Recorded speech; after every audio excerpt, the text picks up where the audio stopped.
56 years ago, Russia, the northern Ural Mountains. A group of 9 students of the Ural Polytechnic Institute embarked upon a difficult winter expedition to reach the Otorten mountain. Their journey seemed to progress according to plan. However, on the 7th day of their trip, the weather conditions worsened. They lost their orientation and were forced to set up a camp on the slope of the mountain called KHOLAT Siakal. It was their last stop. 3 weeks later in Yekaterinburg, when their families received no word of their success, the first rescue expeditions were sent.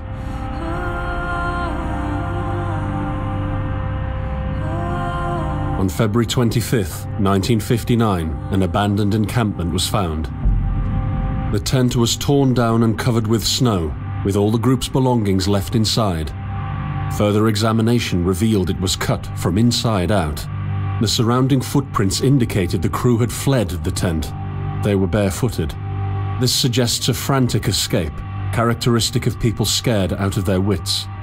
2 sets of prints led to a forested area down the slope. The rescue team found an improvised fireplace and 2 bodies. They were lying in but their underwear, with cuts and scratches to their limbs, suggesting they had tried to climb the tree in panic. What could terrify them so much? The next 3 bodies were found scattered a few hundred meters from the first discovery. One of them had suffered a fractured skull, this despite no evidence of a struggle. It took the spring thaw 2 months later to enable the rescue team to find the rest of the victims. The last 4 skiers were found buried in a thick layer of ice and snow. Their autopsies led to even more bizarre findings. All of the bodies had severe internal injuries caused by an undetermined force, similar to that of a serious car accident. No external damage nor bruises were visible, besides a tongue ripped from one victim's mouth and a strange orange skin color. Much speculation arose from these puzzling events. Such theories included attack from the local tribesmen, from an avalanche, or animals. Each theory, however, only served to create more questions. The truth behind this tragic course of events remains unexplained to this day. What really happened? Maybe the answer still waits to be discovered, deep under the snow.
coming to me.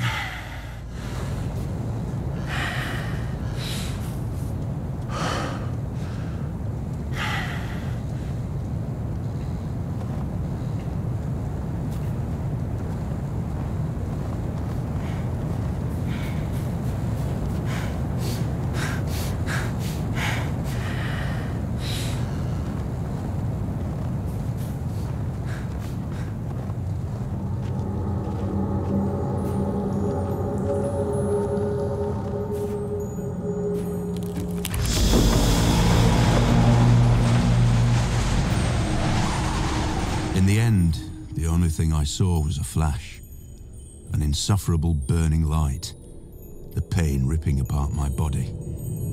I felt it tearing out of my soul. After a while, I was nobody, nothing.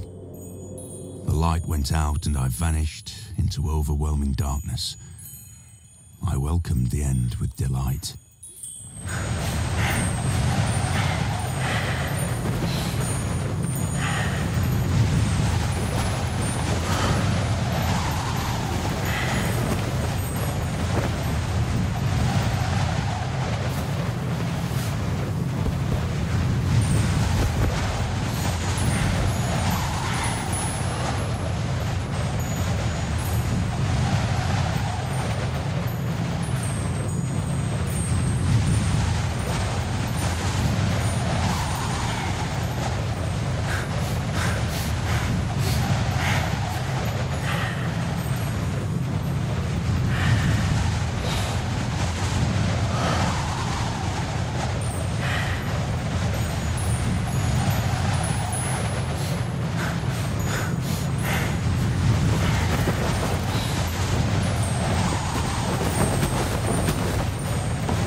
Behind you.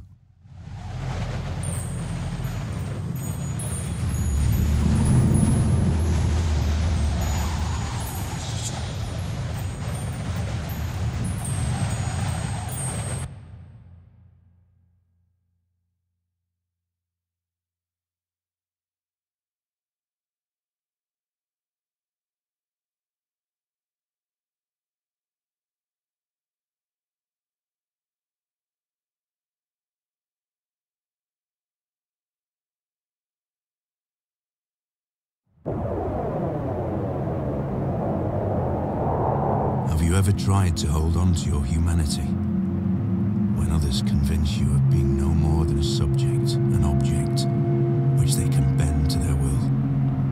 When they told you that you were a monster that deserved punishment, when you could really not remember your sins, when they took away your loved ones, leaving you to rot in the dark. The problem is that in their darkness, you have never been alone.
I set out the moment I heard about the incident.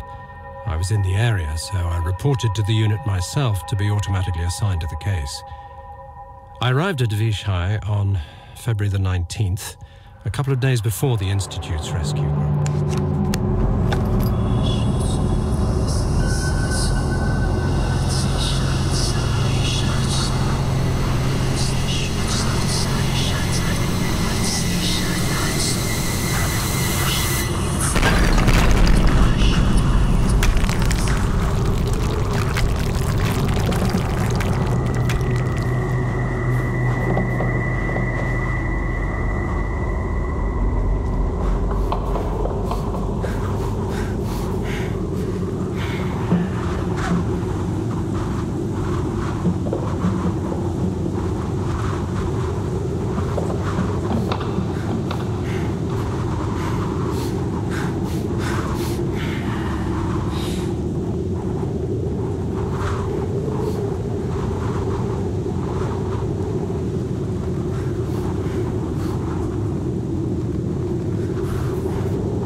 Chosen you.